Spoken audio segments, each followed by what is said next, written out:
The spotlight burned against my face as I stood on that stage in San Francisco, pen hovering over the acquisition contract that would change everything. Around me, venture capitalists and tech executives applauded, cameras flashed, and somewhere in the back of the conference hall, a reporter was already typing the headline that would go viral by morning. My name is Harper, I'm 32 years old, and 3 months ago my parents told me I was the biggest failure in our family's history. They called me their disappointment daughter at a family dinner, right in front of my aunts, uncles, and cousins, their voices dripping with shame as they compared me to my perfect siblings. They had no idea what was coming. Before we dive into this story, drop a comment and let me know where you're watching from. If you've ever felt like the black sheep of your family, hit that like button because you're going to want to hear how this ends. And subscribe because trust me, what happens next will make you believe that sometimes the people who doubt you the loudest become the quietest when you prove them wrong. Now let me take you back to where it all began. I grew up in a picture-perfect colonial house in the suburbs of Connecticut, the kind of neighborhood where every lawn was manicured and every family had at least one Ivy League diploma hanging on the wall. My father worked as chief financial officer for a prestigious law firm in Manhattan, commuting 2 hours each way in his pressed suits and Italian leather shoes. My mother taught advanced placement English at the most competitive public high school in the state, the kind of teacher whose recommendation letters could make or break a college application. Our family dinners were formal affairs with cloth napkins and discussions about literature, medicine, and politics. We were, by every external measure, successful. My older brother Ethan was 35, and everything my parents had ever dreamed of. He was a cardiovascular surgeon at Johns Hopkins Hospital, married to a corporate lawyer named Patricia, father to 2 beautiful children who already attended private schools with waiting lists longer than most college admissions. Ethan drove a BMW, owned a home in Baltimore's nicest neighborhood, and had been featured in a medical journal for his innovative surgical techniques. When he walked into family gatherings, my parents' faces would light up like he was visiting royalty. My sister Victoria was 34, and equally impressive in a different way. She was an assistant professor at Yale, on the fast track to tenure, with 2 published books on American literature and a 3rd in progress. She lived in a renovated brownstone in New Haven, hosted dinner parties for department chairs and deans, and spoke 3 languages fluently. Her office walls were covered with awards and certificates, and my mother kept copies of her published articles in a special binder that she showed to guests. Then there was me, Harper, the one who didn't fit the script. While Ethan and Victoria had attended Princeton and Harvard respectively, I chose UC Davis, a public university on the opposite coast. While they pursued medicine and academia, I studied agricultural science, a decision that prompted my father to ask at the dinner table, with genuine confusion in his voice, why I wanted to spend my life working with dirt. My mother would introduce me to her colleagues with a tight smile and say I was still figuring things out, even after I graduated and took a job with a small agricultural company in Oakland, California. That job paid $52,000 a year, which my father once calculated was less than he spent annually on his car payments and insurance combined. He didn't say this to be cruel, I think, but rather with the bewilderment of someone who truly could not understand why his daughter had chosen such a modest life. Family dinners became exercises in endurance. Every Sunday, we would gather around my parents' mahogany table, and the conversation would follow the same pattern. My father would ask Ethan about his latest surgery, listening with rapt attention as my brother described saving someone's life. My mother would ask Victoria about her research, nodding appreciatively as my sister discussed her upcoming lecture at a prestigious conference. Then they would turn to me, and the question was always the same. So Harper, any news about finding a more stable position? The implication was clear. My current job was temporary, a phase I needed to outgrow. My relatives were even less subtle. At my cousin's wedding, my uncle asked me in front of a table of guests if I was still doing that gardening thing, and when I tried to explain that agricultural science was about sustainable farming practices and food security, he patted my hand and said, "That was nice, dear," before turning to ask Ethan about his children's achievements. But something was happening beneath the surface of those awkward dinners and dismissive questions. I was seeing things that nobody else in my family cared to notice. American farmers were struggling. Climate change was making weather patterns unpredictable. Water scarcity was becoming a crisis in California and across the West. Fertilizer costs were skyrocketing.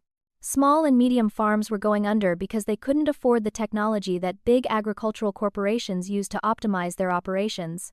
I would lie awake at night thinking about the farmers I met through my work.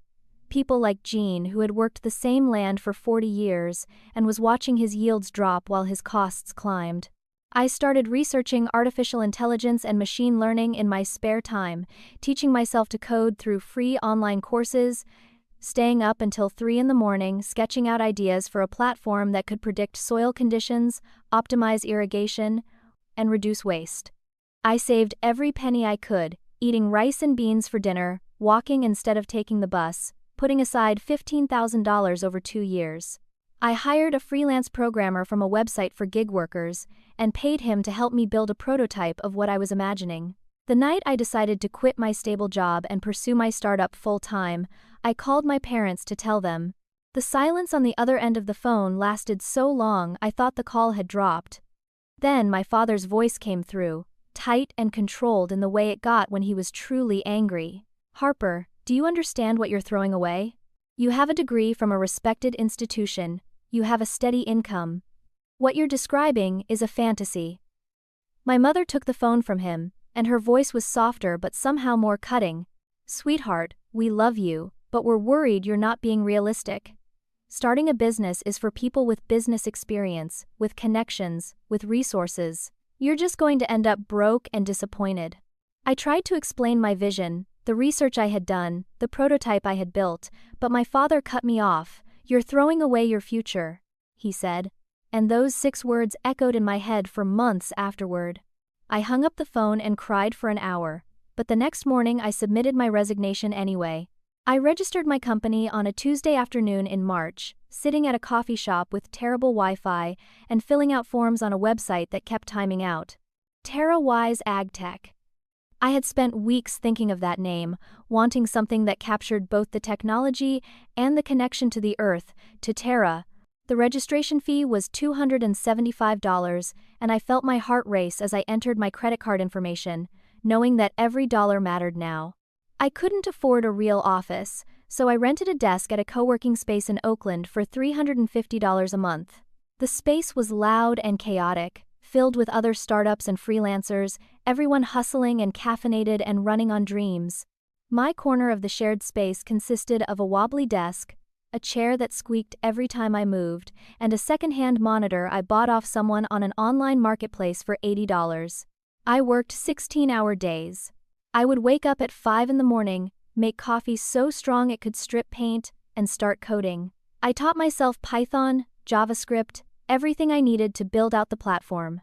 When I got stuck on technical problems, I would spend hours reading forums and watching tutorials, piecing together solutions from fragments of information scattered across the internet. I reached out to every agricultural contact I had, offering free trials of my system to anyone willing to give me feedback. Most ignored my emails, but a few responded with interest. I found my first partner during this time, a 29-year-old software engineer named Liam, who had just been laid off from a tech company and was looking for something meaningful to work on. I couldn't pay him a real salary, so I offered him equity and deferred compensation, promising that if the company succeeded, he would share in that success. He looked at my prototype, saw the potential, and said yes. Having Liam join felt like a miracle, like maybe I wasn't completely crazy after all. 3 months into this new life, my mother's birthday arrived. In my family, birthdays were major events, especially milestone birthdays, and my mother was turning 60. She planned an elaborate dinner at their house, inviting extended family, close friends, and of course, all of her children. I almost didn't go. I knew what was coming. But some part of me, the part that still wanted my parents' approval, convinced me that maybe this time would be different. I drove the 6 hours from Oakland to Connecticut, arriving at their house just as the sun was setting. The driveway was full of expensive cars. Inside, the house smelled like roasted lamb and rosemary, and everyone was dressed in business casual while I stood there in jeans and a sweater that had seen better days. My hair pulled into a messy ponytail because I hadn't had time to wash it properly in 2 days. Ethan arrived with his whole family, and within minutes he was showing everyone a framed award he had just received for Physician of the Year from some medical association. My father held it up for everyone to see, beaming with pride, and my mother's eyes actually glistened with tears of joy. Victoria came in carrying a bottle of expensive wine and casually mentioned that she had just been awarded a $200,000 research grant from the National Endowment for the Humanities. The room erupted in congratulations, and my aunt insisted on taking photos of Victoria holding a mock oversized check that someone had created as a joke. I sat at the dining table, trying to make myself small, hoping to get through the evening without becoming the center of attention. But my Uncle Gerard, my mother's brother, had always been the kind of person who asked questions without considering how they might land. He turned to me over the salad course and said, loud enough for half the table to hear, "So Harper, what are you up to these days? Last I heard you were working for some farming company." I took a breath and decided to be honest, to share what I was building. I explained TerraWise, how I was developing artificial intelligence to help farmers optimize their resources, reduce costs, and adapt to climate change. I talked about the prototype, about Liam, about the vision I had for making sustainable farming accessible to small and medium operations. I could feel my enthusiasm building as I spoke, the way it always did when I talked about my work. But as I talked, I watched the expressions around the table. Some people looked confused, like I was speaking a foreign language. Others looked uncomfortable, like I had brought up something embarrassing. My father set down his fork with a deliberate clink against his plate. "Harper is trying out an idea," he said, his voice careful and measured, the tone he used when he was managing difficult clients. The word trying stung, as if what I was doing was a hobby, not a real business. My mother forced a smile that didn't reach her eyes. "We're hoping Harper will come back to something more stable soon," she said to the table, as if I wasn't sitting right there. Ethan leaned back in his chair, and I could see him shifting into his older brother role, the one where he offered advice from his position of success. "Harper, you know I'm saying this because I care, but do you know what the failure rate is for startups? Over 90% don't make it past the first year. Have you thought about what you'll do when this doesn't work out?" The way he said when, not if, made my chest tighten. Victoria added her voice, softer but equally dismissive. "Maybe you should consider going back to school, Harper. You could probably still get into a master's program, maybe even get a scholarship if you apply to the right places." The dinner continued, but I barely tasted the food. When it came time for toasts, my father stood up with his wine glass, the crystal catching the candlelight, and proposed a toast to my mother, to my beautiful wife, he said, and to our 2 successful children, Ethan and Victoria, who make us proud every single day. 2 children. I was sitting right there, but he said 2. People clinked glasses and drank, and if anyone noticed the omission, they didn't say anything. My mother pulled my aunt aside later, and I overheard her whispering, "I just don't know where Harper gets these ideas. She's always been the dreamer of the family." The word dreamer, the way she said it, made it sound like a diagnosis, like a character flaw that needed to be corrected. I left that night without saying goodbye, mumbling something about an early drive back. I sat in my car in their driveway for 20 minutes, crying so hard I couldn't see well enough to drive. I had spent 3 months pouring everything I had into building something meaningful, and my own family couldn't even pretend to be interested. When I finally made it back to my tiny apartment in Oakland, I crawled into bed, fully clothed, and stared at the ceiling until dawn. I wanted to quit. I wanted to send emails to everyone telling them I was done, that my family was right, that I had been foolish to think I could do this. But then my phone buzzed. It was a text from Liam. "Hey, just wanted to check in. You seemed off yesterday. Remember why we're doing this. Those farmers need what we're building." He was right. I wasn't building TerraWise for my parents' approval. I was building it because it mattered. The next week, I found my first real customer. Gene was a 67-year-old farmer in California's Central Valley who had been working his land since he was 18 years old. He grew almonds and pistachios, and he was watching his operation slowly die because of water costs and unpredictable weather. He agreed to try my system for free, to give me feedback, to help me improve it. I drove out to his farm, installed the sensors myself, and spent hours with him explaining how the platform worked. 6 weeks later, he called me with results. My system had helped him reduce his water usage by 30% and increase his yields by 15%. He saved over $20,000 that season, money that meant the difference between keeping his farm and selling it to a corporate agriculture company. When he told me this, his voice cracked with emotion, and I realized that this was what success actually looked like. Not awards or publications or impressive job titles. Success was helping Gene keep his family's land. 6 months after I quit my job, TerraWise had 12 farmers using the system. They were all small operations, people like Gene who couldn't afford the expensive agricultural technology that big corporations used. My platform wasn't pretty or polished yet, but it worked. The average results were remarkable. 28% reduction in water costs, 22% reduction in fertilizer expenses, and most importantly, increased crop yields even in difficult conditions. I started getting mentioned in a few small agricultural blogs and newsletters. Someone wrote an article called Tech Solutions for Family Farms, and TerraWise was listed as one of 5 companies to watch. It wasn't much, but it was something. I printed out that article and hung it above my desk, looking at it every time I felt like giving up. But 12 customers weren't enough to sustain a business. I needed investment capital to hire more developers, to improve the platform, to scale up marketing and sales. I had no idea how to raise money. Venture capital was a foreign world to me, full of pitch decks and term sheets and valuations that I didn't understand. That's when I reconnected with Preston, someone I had known in college. We hadn't been close friends, more like friendly acquaintances who occasionally studied together in the library, but I remembered he had gone into finance after graduation. I found him on a professional networking site and saw that he was now working as an associate at a venture capital fund that focused on agricultural technology. It seemed like perfect timing, almost too good to be true. I reached out with a message explaining what I was building, and Preston responded enthusiastically within hours. He wanted to meet for coffee, said he was always looking for promising AgTech startups, suggested a place near his office in San Francisco.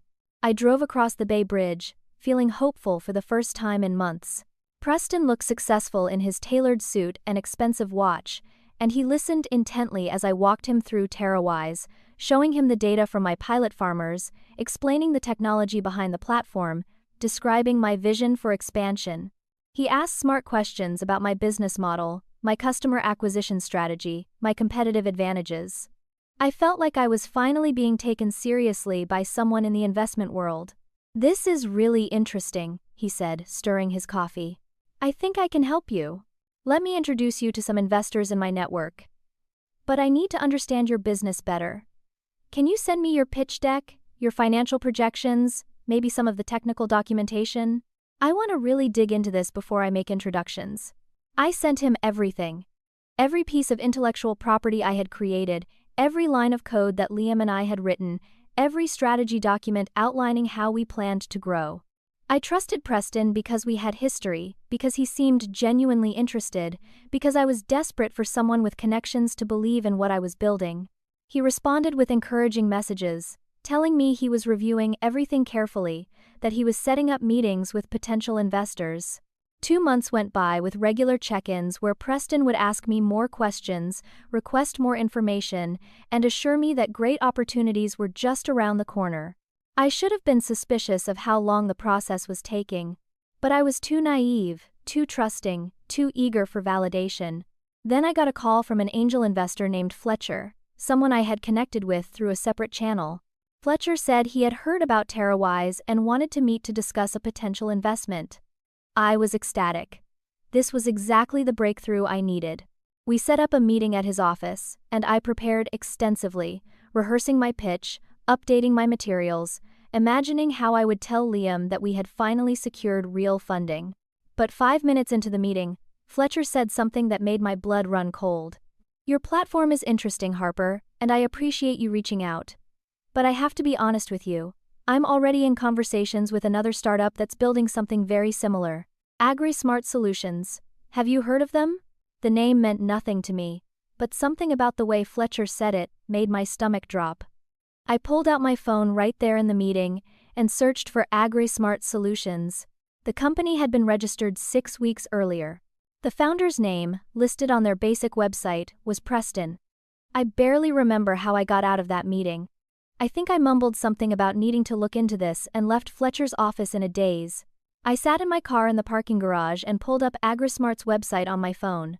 Their platform description was almost word for word what I had written in my pitch deck. Their features list was identical to mine. Their target market, their pricing strategy, even some of the language describing the technology had been lifted directly from the documents I had sent Preston. He had taken everything I shared with him, everything I had built, and created a competing company.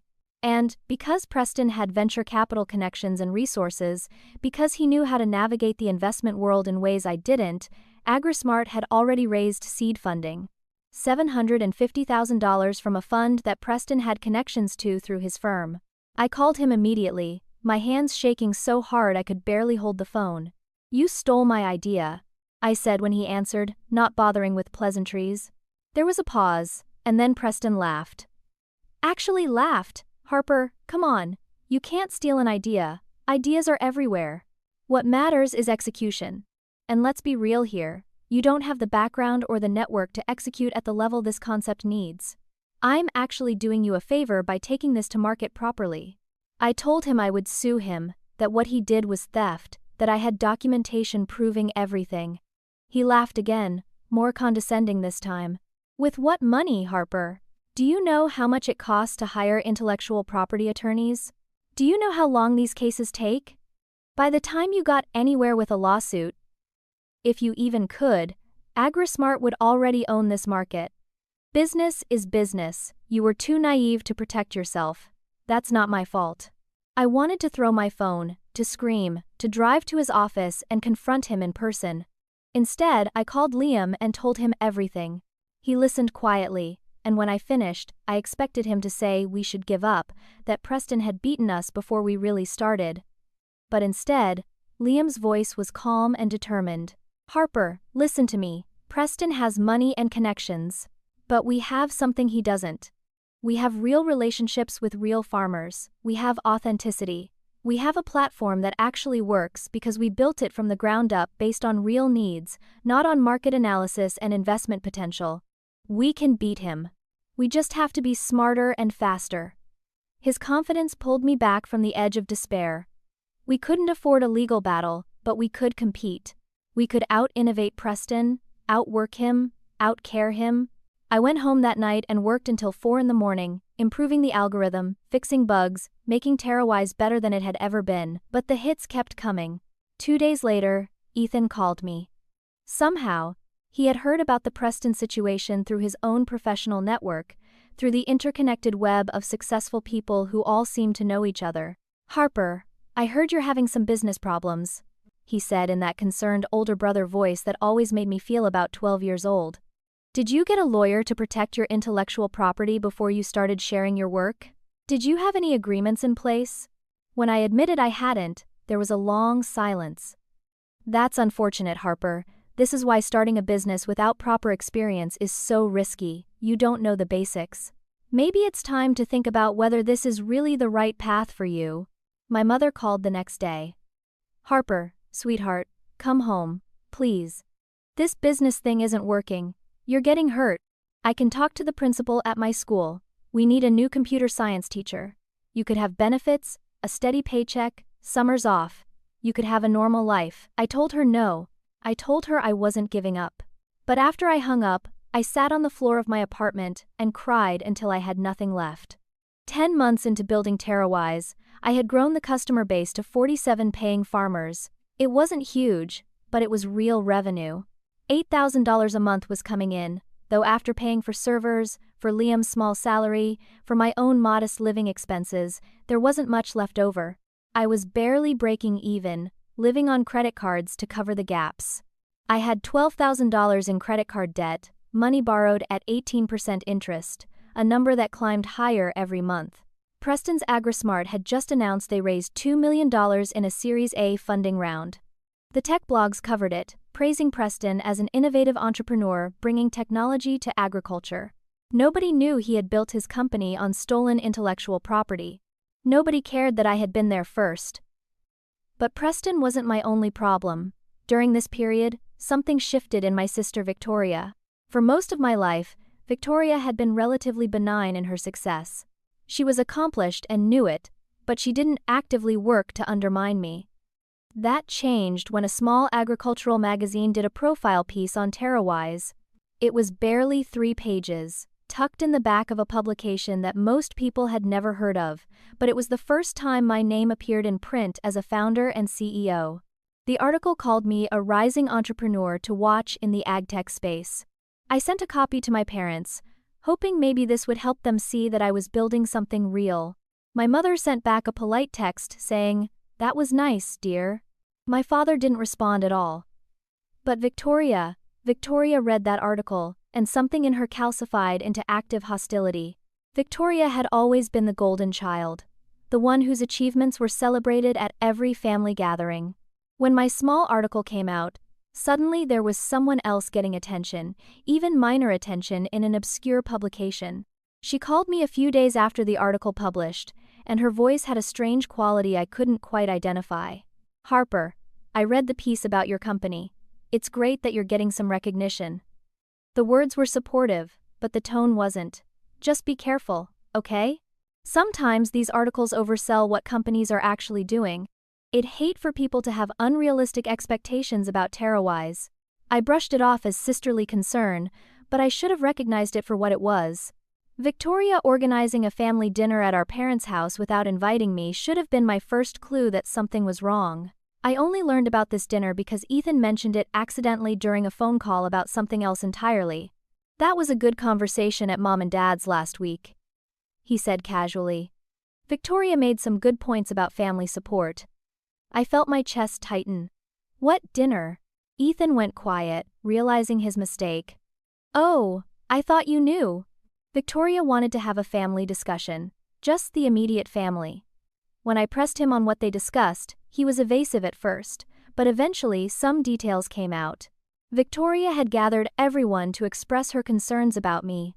She told our parents that she was worried I was wasting my time, that TerraWise had no real future, that I was heading toward financial ruin.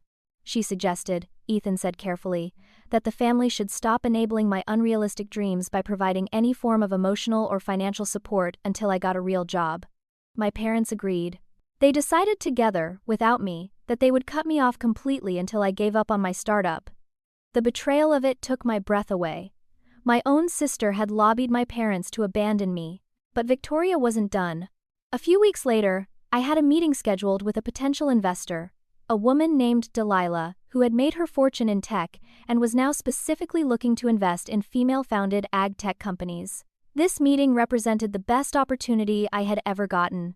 Delilah had real money, real connections, and genuine interest in supporting women entrepreneurs.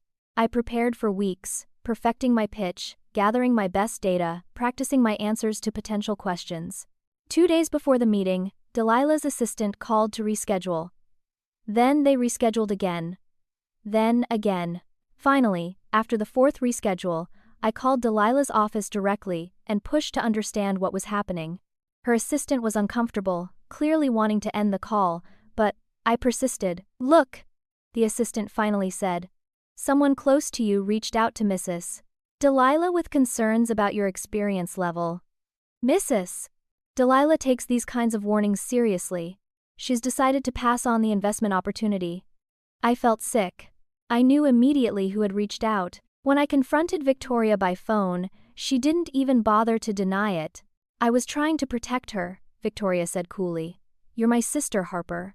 I don't want to watch you fail publicly and take someone's money down with you." I told her you're very enthusiastic but you lack business experience. I thought I was being helpful. Her voice was so calm, so rational, so utterly convinced of her own righteousness. "You sabotaged me," I said, my voice shaking. "You deliberately destroyed my chance at funding." Victoria sighed like I was being dramatic. "Harper, I'm trying to help you see reality. This startup thing isn't gonna work. You're embarrassing yourself and the family. The sooner you accept that, the better." I hung up on her, my hands trembling with rage and hurt. Thanksgiving came a month later. My mother insisted I come home for it, said it was important for family to be together during the holidays. I almost said no, but some stubborn part of me wanted to show them I was still standing, still fighting. The dinner was exactly as awful as I anticipated. 20 people crammed around the extended dining table, the house filled with the smell of turkey and pie, everyone dressed nicely and making small talk. My aunt asked me if I had any good news to share.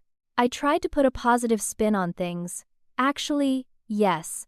TerraWise is growing. We're almost at 50 customers now. We're really helping farmers save money and increase efficiency.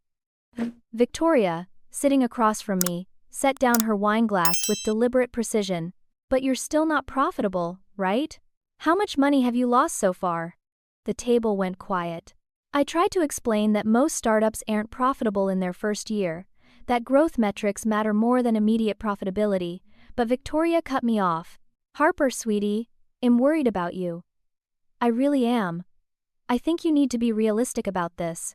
You're burning through savings, racking up debt, and for what? You need to think about your future. My father stood up then, his face stern. It was the expression he wore when he was disappointed in me as a child, when I brought home a B instead of an A, when I chose UC Davis instead of applying to better schools. Harper. I think Victoria is right. Your mother and I have been discussing this, and we're concerned. Very concerned. This startup experiment has gone on long enough. You're 32 years old. It's time to stop playing entrepreneur and get a real job, something stable with benefits and a future. This family has supported you emotionally, but we can't keep watching you self-destruct. We want you to shut down TerraWise and find real employment. The word playing stung worse than anything else he could have said. 2 years of 16-hour days, of sacrifice, of pouring everything I had into building something meaningful, reduced to playing. I looked around the table at my relatives, waiting for someone to defend me, to say something supportive. Nobody spoke. Ethan looked uncomfortable but said nothing. Victoria looked satisfied. My mother's face was set in resigned disappointment. I left early, making an excuse about needing to drive back before it got too late.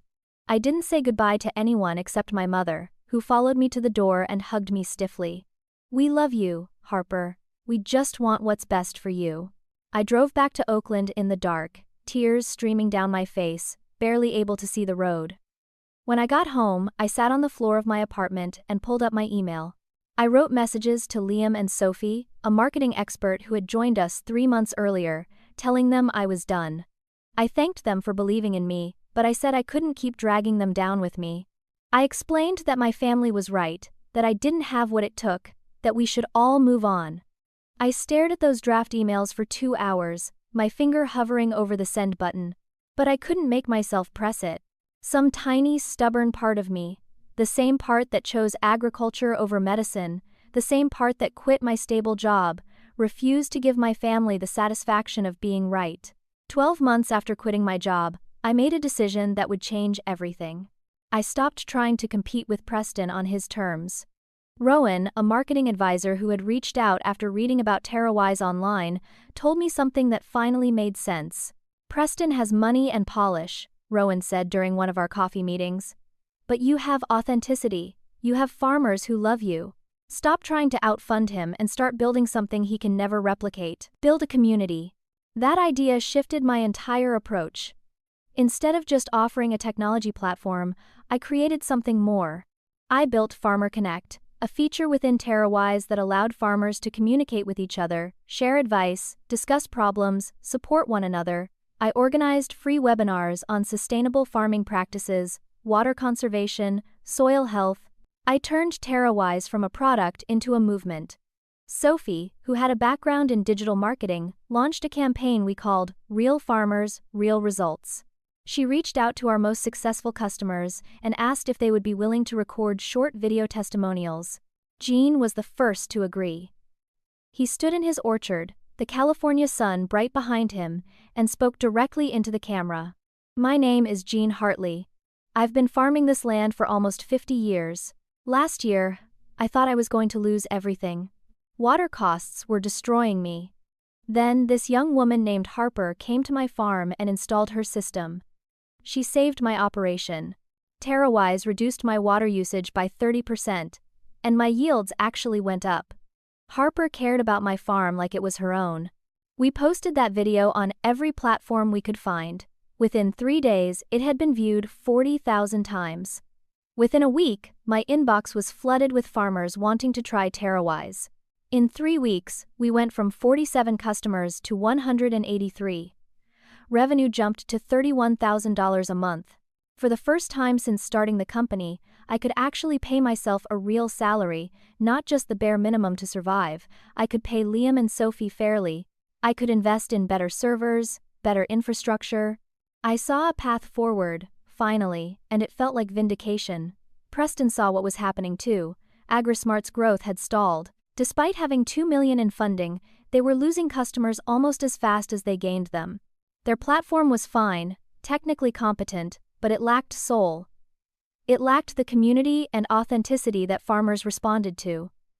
Preston's solution was to start a price war. He slashed AgriSmart's prices in half, undercutting TerraWise dramatically. He could afford to lose money on every customer, because he had venture capital to burn. I couldn't compete on price. Within 2 weeks, 40 of my customers switched to AgriSmart. They apologized, said they believed in TerraWise, but they couldn't ignore a 50% price difference. I understood. These were people operating on thin margins, people for whom every dollar mattered. I didn't blame them for choosing the cheaper option. But watching those customers leave felt like failure. Everything I had built, threatened by someone willing to lose money just to beat me. I called an emergency meeting with Liam and Sophie. "We can't compete on price," I told them. "Preston has too much capital. But we can compete on value. We need to make TerraWise so much better than AgriSmart that farmers are willing to pay more." We worked around the clock, improving the platform, adding features Preston's team hadn't thought of, focusing on the things farmers told us they actually needed rather than what venture capitalists thought they needed. But then, something else happened that almost destroyed me completely. I had been working with Owen, a journalist from a major tech publication, on a feature article about TerraWise. This article would have been huge for us, the kind of exposure that could change everything. The piece was scheduled to run in 2 weeks. Owen was enthusiastic, had spent hours interviewing me, had visited farms that used our platform, had seen firsthand the impact we were making. Then, Owen called me sounding uncomfortable. "Harper, I need to tell you something. Someone contacted me claiming to be your sister. She said she wanted to provide context about you and your background. She sent me some information suggesting you've had previous business failures, that you have a pattern of starting projects you can't finish, that you might be overstating TerraWise's capabilities." My heart stopped. "Victoria, that's not true," I said, my voice barely above a whisper. "None of that is true." Owen believed me, or at least wanted to believe me, but the damage was done. "I'm going to have to pull the article, Harper. Not because I think your sister's information is accurate, but because now I have to verify everything from scratch. There's a process. It's going to take time. But time was exactly what we didn't have. That article was supposed to run during our biggest growth period. Losing it felt catastrophic. When Owen told me he thought I should know that someone in my family was actively working against me, something broke inside me. I drove to Victoria's house that afternoon. I didn't call ahead.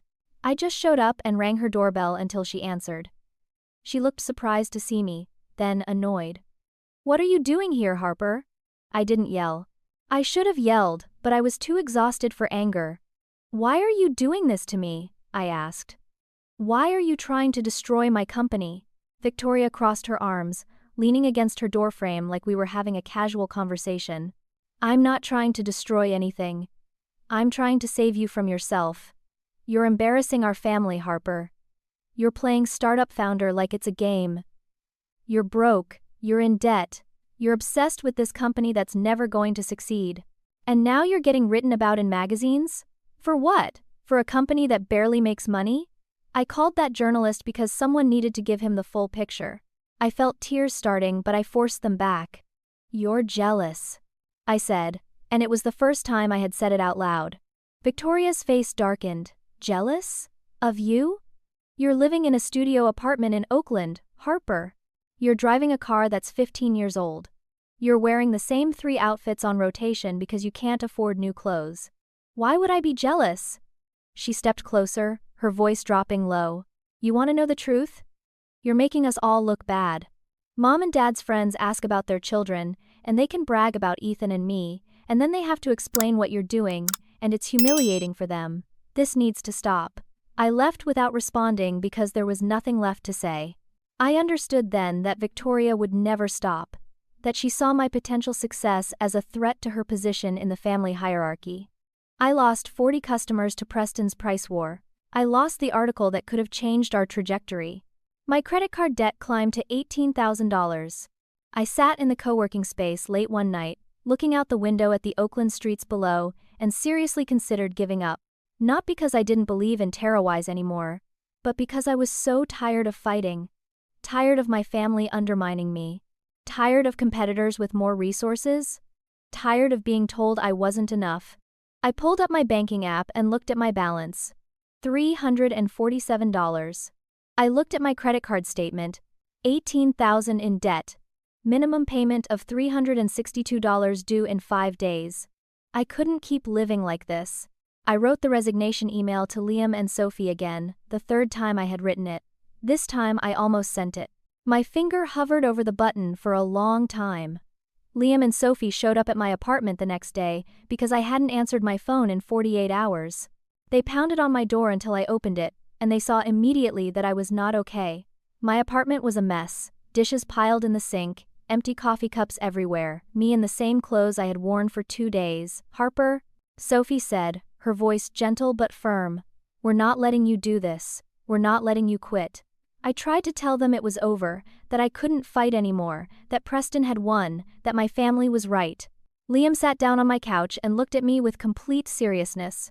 "Your family doesn't see what we see, but Jean does. All those farmers do. Check your email, Harper. Look at what they're saying about you." I opened my laptop and went to my inbox. There were dozens of messages from customers.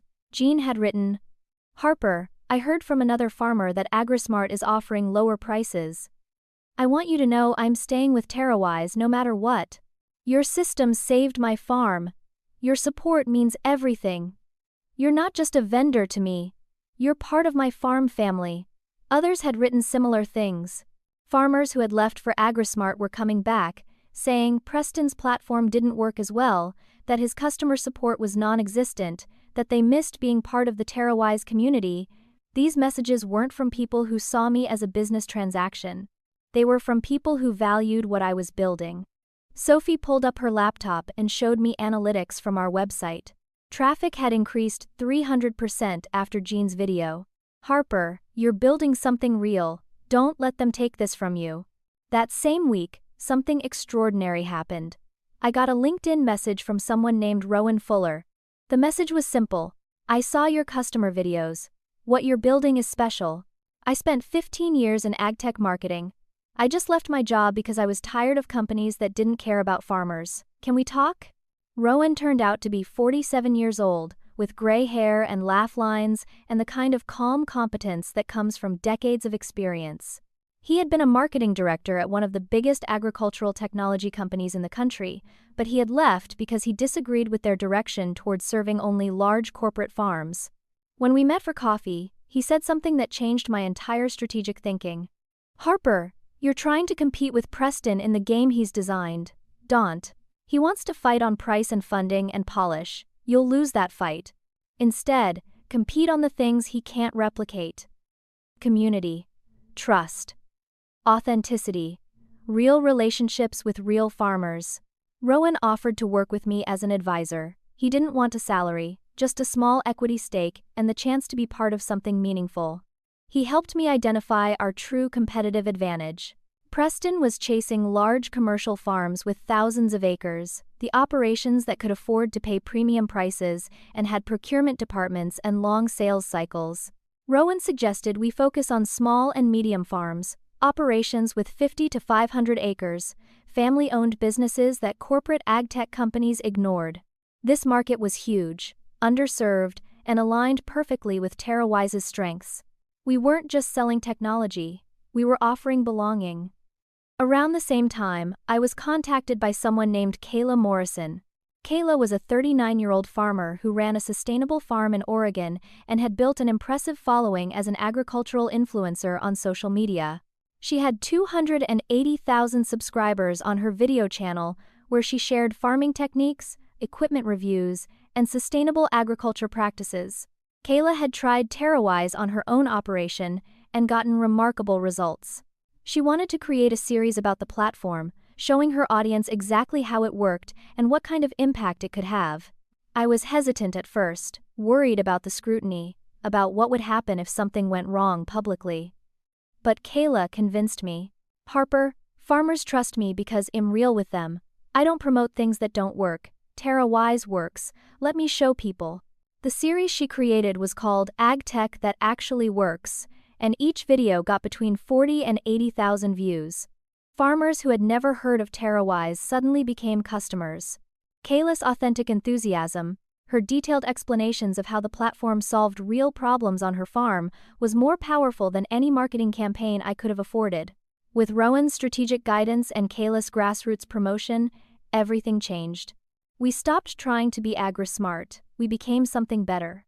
We created the TerraWise Farmer Network officially, giving it structure and resources. We hosted monthly webinars where farmers could learn from each other. We partnered with agricultural extension offices at universities to provide educational content. We became a movement. 15 months after I started TerraWise, we had 340 paying customers. Revenue hit $68,000 a month. After expenses, we were finally profitable. $9,000 a month wasn't going to make me rich, but it meant TerraWise was sustainable. I paid off my credit card debt with my first profitable month, and the relief I felt seeing that zero balance was almost overwhelming. Preston noticed what was happening. AgriSmart's numbers were getting worse. They had raised $2 million but were burning through it with little to show. Investors were asking hard questions. Preston's customers had high churn rates, leaving almost as fast as they signed up. His platform was good enough, technically, but without the community support, without the authentic farmer relationships, customers didn't stick around. The venture capital firm that funded him was getting nervous. I heard through the industry grapevine that Preston was under pressure to show better metrics or face serious consequences. For the first time since he stole my idea, I felt like maybe justice existed after all. 17 months into building TerraWise, I received an invitation to speak at a major AgTech conference in Chicago. This wasn't a small regional event. This was the AgTech Innovation Summit, attended by thousands of industry professionals, venture capitalists, agricultural company executives, and farmers from across the country. Being invited to present on the main stage was a massive validation. I would have 20 minutes to share the TerraWise story, to explain our approach to serving small and medium farms, to demonstrate our platform. More importantly, several major investors would be in the audience. This was the opportunity I needed to raise real funding, to scale TerraWise beyond what we could achieve organically. I worked on my presentation for weeks, refining every slide, practicing my delivery, preparing for questions. The conference was scheduled for 3 weeks away, and I bought a plane ticket, booked a hotel room, and told Liam and Sophie this was going to be our breakthrough moment. 3 days before I was supposed to fly to Chicago, I got a call from the conference organizers. The woman on the phone sounded uncomfortable, apologetic, choosing her words carefully. "Miss Harper, I'm calling because we've received some concerning information about TerraWise. An anonymous report was submitted to our ethics committee alleging that your company is misusing customer data, potentially violating privacy regulations. The report includes what appears to be evidence of improper data handling practices. Until we can verify the accuracy of these claims, we've decided it's best to cancel your speaking session. I'm very sorry." I felt like the floor had dropped out from under me. "That's not true," I said, my voice shaking. "We're completely compliant with all data privacy regulations. We would never misuse customer information. This is false. Someone is lying." The organizer was sympathetic but firm. "I understand, and we're not making any accusations. But we have a responsibility to our attendees and our sponsors. Until this is resolved, we can't provide you with a platform. I hope you understand." I hired a cybersecurity consultant, paying money I couldn't really afford, to trace the anonymous report. It took him 4 days to track down the source. The report had been sent from an email account associated with Yale University, specifically from someone in the English department. My consultant couldn't get the exact name without legal intervention, but I didn't need him to. Only one person I knew worked in Yale's English department and would have both the motivation and the vindictiveness to do this. Victoria. I called her immediately, not caring that it was 11 o'clock at night. She answered on the fourth ring, her voice sleepy and annoyed. Harper? Why are you calling so late? I didn't waste time with pleasantries. You filed a false report against my company with the AgTech Innovation Summit. You sabotaged my speaking opportunity. There was a pause, and I could almost hear Victoria's mind working, deciding how to respond. I don't know what you're talking about. Her voice was calm, unruffled, the tone of someone who had prepared for this conversation. Don't lie to me, Victoria. I had the report traced. It came from a Yale email account. You filed a false ethics complaint, claiming TerraWise misuses customer data. You created fake evidence. You deliberately destroyed the biggest opportunity my company has ever had. Now there was silence, longer this time. When Victoria spoke again, her voice was cold. Harper, if someone filed a report about your company, maybe you should look at your own practices instead of blaming your family. Maybe there are legitimate concerns about how you're running things. The gaslighting was breathtaking. You're destroying me, I said, and I hated how my voice cracked. You're my sister. Why are you doing this? Victoria's response was measured and cruel. I'm not destroying you. You're destroying yourself. I'm just speeding up the inevitable. You were never meant to be an entrepreneur, Harper. You don't have what it takes. The sooner you accept that and move on with your life, the better it will be for everyone. I hung up without saying goodbye. I sat in my apartment shaking with rage and hurt and disbelief. My own sister had committed what essentially amounted to fraud, filing false allegations to sabotage me, and she felt completely justified in doing it. 2 days later, while I was still reeling from the conference cancellation, my parents showed up at my office unannounced. I was working at my desk in the co-working space when I looked up and saw them standing there, my father in his usual business attire, my mother looking uncomfortable in the casual tech startup environment. Harper, we need to talk, my father said without preamble. I offered them seats, but they remained standing, which made the conversation feel even more ominous. My father started speaking in the same tone he used when delivering bad news to clients. Your brother called us yesterday. He said you're involved in some kind of scandal at a major conference. He heard from a colleague that there are allegations about improper business practices. Harper, this is exactly what we were afraid of. You're in over your head. I tried to explain that the allegations were false, that someone was deliberately trying to sabotage me, but my mother cut me off. Harper, why does someone always seem to be working against you? First that man who stole your idea, now these conference people, now allegations about your business practices. At some point, you have to look at the common factor in all these problems. You. Maybe this is the universe telling you that you're not cut out for this. Her words hit like physical blows. The implication that I was somehow to blame for being victimized, that I was inviting these attacks through my own inadequacy, was crushing. My father stepped closer, his face stern. We didn't raise you to be reckless. We didn't raise you to chase impossible dreams. We raised you to be practical, to be sensible, to build a stable life. What you're doing isn't working, Harper. Any objective observer can see that. I stood up from my desk, trying to maintain some dignity even as I felt myself crumbling inside. I am making it work. TerraWise is profitable now. We have hundreds of customers. We're helping people. My father looked around the shared office space with barely concealed disdain, taking in the mismatched furniture, the other startups with their energy drinks and standing desks, the chaos of entrepreneurship. You call this success? Harper, do you know what Ethan made last year? $400,000. Do you know what Victoria's salary is as she moves toward tenure? $130,000 plus benefits. And you?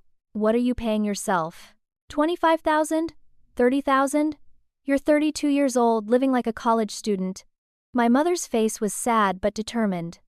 We've decided, Harper. Your father and I have discussed this at length. We can't keep supporting this fantasy. We're not going to provide any more emotional support, any more family backing, any more pretending that what you're doing is acceptable. Not until you close down TerraWise and get a real job with benefits and stability.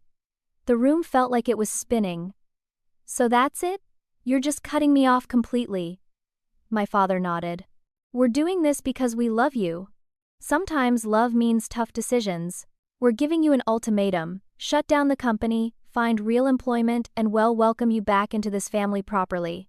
Or continue with this foolishness, and you're on your own. I looked at my mother, hoping for some softness, some indication that she disagreed.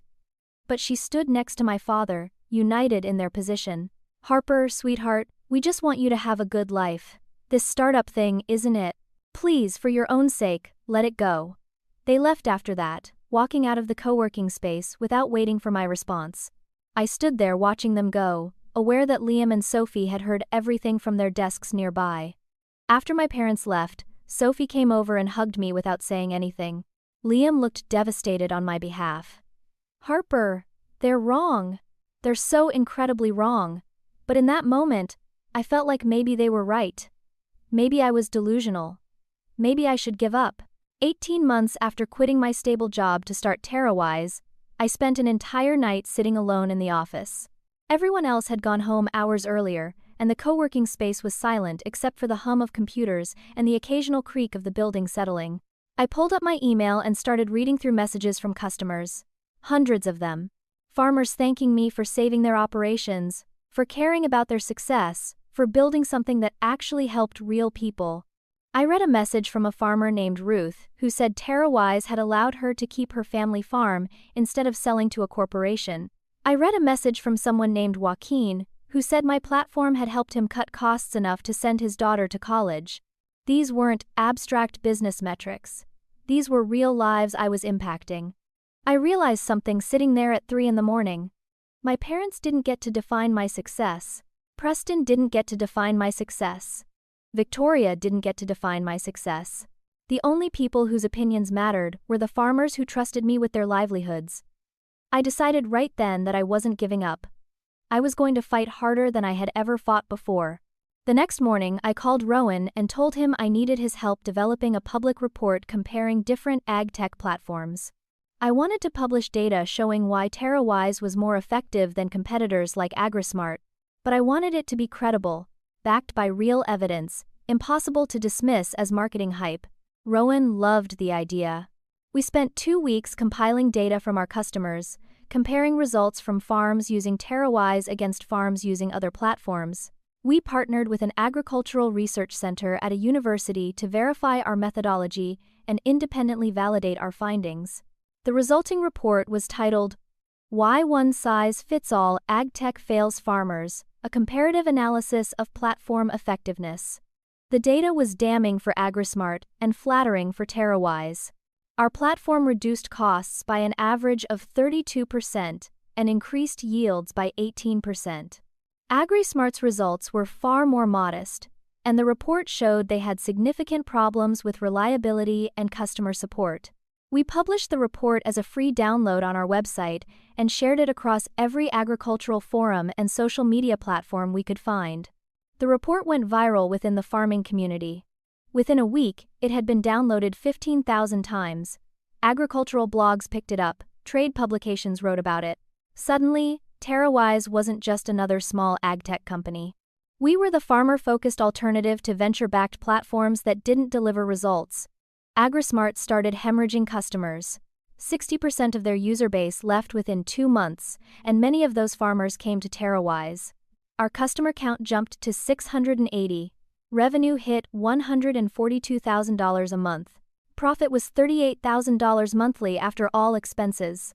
For the first time, I wasn't just surviving, TerraWise was thriving. Preston called me one evening, and I almost didn't answer.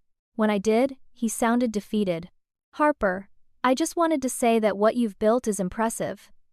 AgriSmart isn't going to make it. Our investors are pulling out. I wanted you to hear it from me first. There was a pause, and then he added, I'm sorry for what I did. Taking your work was wrong. You deserved better. I accepted his apology but didn't offer forgiveness. Some things don't deserve forgiveness. Around the same time, Owen from the tech publication reached out again. Harper, I've been following TerraWise since our last conversation. I've done my research. I know your sister tried to sabotage you. I'd like to write the story now, if you're willing. The real story. I agreed. Owen spent 2 weeks interviewing me, visiting farms that used TerraWise, talking to Liam and Sophie and Rowan and Kayla. The article that resulted was titled "The AgTech Underdog Fighting for America's Farmers: How Harper Built TerraWise Against All Odds." It detailed my journey, the obstacles I faced, the betrayals, the perseverance. It didn't mention Victoria by name but alluded to family members who tried to undermine my success. The article was published on a Tuesday morning and became the most read tech story of that week. It was shared over 20,000 times. My inbox exploded with messages from investors, potential partners, other entrepreneurs, and farmers wanting to use TerraWise. 3 days after the article published, I received an email that changed everything.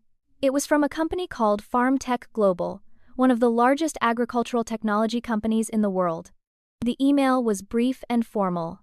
"Dear Miss Harper, we've been following TerraWise's growth with great interest. We believe your platform and approach to farmer-centric technology aligns with our values. We would like to discuss a potential acquisition. Would you be available for a call this week?"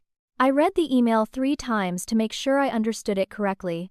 FarmTech Global wanted to buy TerraWise. I immediately called Liam and Sophie into a conference room and showed them the email. Sophie screamed. Liam sat down looking stunned. "Harper, do you know what this means?" he asked. I knew exactly what it meant. Validation. Security. Success on a scale I had barely allowed myself to imagine. Over the next 2 weeks, I had multiple conversations with FarmTech Global's acquisition team. They made an initial offer of $6 million. I countered, explaining the value of our customer relationships, our growth trajectory, our community. We negotiated back and forth. Finally, they offered $8.5 million. $8.5 million for a company I had started 18 months earlier with $15,000 in savings. I couldn't accept immediately though. I had conditions. I needed guarantees that existing TerraWise customers would continue to receive excellent support. I needed assurances that Liam and Sophie would have senior positions in the merged company. I needed to know that the farmer-focused mission wouldn't be abandoned. FarmTech Global agreed to all my terms. The lawyers drew up contracts. I signed the acquisition agreement on a Thursday afternoon in May, sitting in a conference room in San Francisco, surrounded by attorneys and executives. My hands were shaking so badly I could barely hold the pen. When it was done, when the signatures were complete, the FarmTech Global CEO shook my hand and said, "Welcome to the team, Harper. What you built is special." I walked out of that building in a daze, got in my car, and sat in the parking garage for 20 minutes trying to process what had just happened. During the due diligence process before the acquisition closed, FarmTech Global's lawyers had discovered the false ethics report that Victoria filed. They traced it definitively back to her colleague at Yale and informed me that I had grounds to press criminal charges for filing a false report and potentially for defamation. The lawyer handling my case said Victoria could face serious consequences if I pursued legal action. I called Victoria one last time. When she answered, her voice was cautious. "Harper, I heard about your company being acquired. Congratulations." The words sounded bitter in her mouth. "I know what you did," I said calmly. "I have documented proof that you filed false allegations against TerraWise. I have evidence of every time you sabotaged me. I could press charges, Victoria. I could ruin you professionally." There was silence on the other end. "You can't prove anything," she finally said, but her voice wavered. "I can prove everything. FarmTech Global has lawyers who specialize in this. But I'm not going to press charges. Do you want to know why?" She didn't respond. "Because I don't need to. I already won. My company just sold for $8.5 million. You spent 2 years trying to destroy me, and I succeeded anyway. You're still bitter, still jealous, still small. And I'm free of you." Victoria's breathing was audible on the phone. "Harper, I didn't let her finish. I forgive you, Victoria. Not because you deserve forgiveness, but because I refuse to carry hatred around anymore. But I also don't want you in my life. Maybe someday that will change. But not today." I hung up before she could respond. Preston lost everything. AgriSmart shut down 6 months later, unable to sustain operations without investor support. Preston burned through all $2 million and had nothing to show for it. He tried to reach out to apologize multiple times, but I never responded. 3 months after signing the acquisition agreement, I stood on stage at a technology conference in San Francisco. Not the small speaking slot I had once hoped for, but a keynote address as the closing speaker. The conference had invited me to talk about resilience in entrepreneurship, about building mission-driven companies, about succeeding against impossible odds. The auditorium held 2,000 people, and every seat was filled. As I walked onto the stage, the lights bright and hot against my face, I saw familiar faces in the front rows. Liam and Sophie sat together, both of them beaming with pride. Rowan was there with his wife. Kayla had flown down from Oregon. Jean, my first customer, had traveled from Central Valley specifically to attend. These were the people who mattered. The people who believed in me when belief was the only currency I had. I didn't see my parents or Victoria in the audience, and that was okay. I began my speech by sharing something I had never said publicly before. It comes from staying true to your purpose, from helping people, from building something that matters. I talked for 20 minutes about the TerraWise journey, about the obstacles and betrayals, about learning to define success on my own terms. I thanked Liam and Sophie and Rowan and Kayla by name, pointing to where they sat, asking them to stand so the audience could see the real heroes of this story. The applause lasted 3 full minutes, and I saw Sophie crying happy tears. After my speech, as I was gathering my things backstage, I heard someone call my name. I turned to see my parents standing there, both of them looking older than I remembered, my mother's eyes red-rimmed, my father's face drawn with emotion. "Harper," my mother said, her voice breaking. "We made a mistake. Such a terrible mistake. I'm so sorry." My father stepped forward, and I saw tears in his eyes, something I had never witnessed before. "I didn't understand what you were building. I didn't see your vision. I thought I was protecting you, but I was hurting you. I'm proud of you, Harper." I'm so proud I can barely speak. Part of me wanted to tell them it was too late, that they had their chance to support me, and they chose criticism instead. But another part of me, the part that had learned forgiveness through Victoria, knew that holding on to anger would only poison me. "Thank you for saying that," I replied carefully.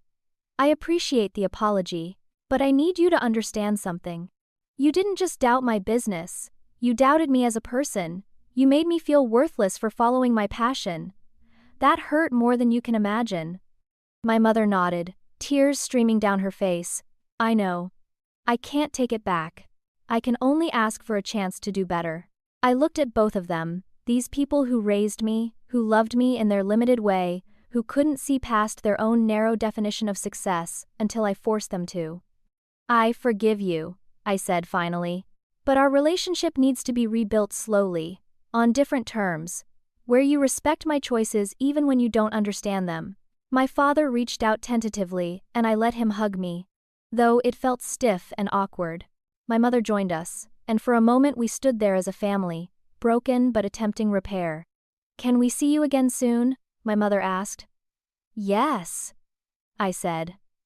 "But I need time, and I need you to understand that things are different now. I'm different now." They accepted that, and we exchanged information about scheduling a dinner the following month. As they left, I felt a weight lift that I hadn't even realized I was carrying. Forgiveness, I learned, wasn't about them. It was about freeing myself from the burden of their judgment. 2 weeks after the conference, I received an email from Victoria. The subject line read simply, "I'm sorry." The message was longer than I expected, several paragraphs of apology and explanation. She wrote about her jealousy, about how seeing me succeed in an unconventional way threatened her sense of identity as the accomplished child.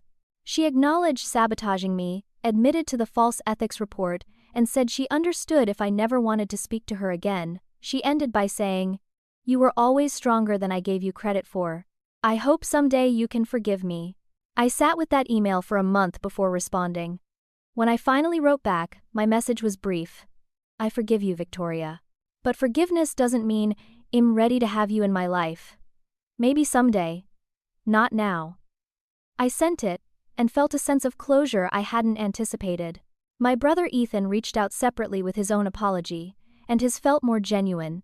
He acknowledged underestimating me and said he wanted to rebuild our relationship as siblings. I met him for coffee a few weeks later, and we talked honestly for the first time in years. I was an arrogant jerk, Ethan admitted. I thought success only looked one way. You showed me I was wrong. We didn't become best friends overnight, but it was a start. The months following the acquisition were strange and wonderful. I took 6 months off to travel, something I had never done in my adult life.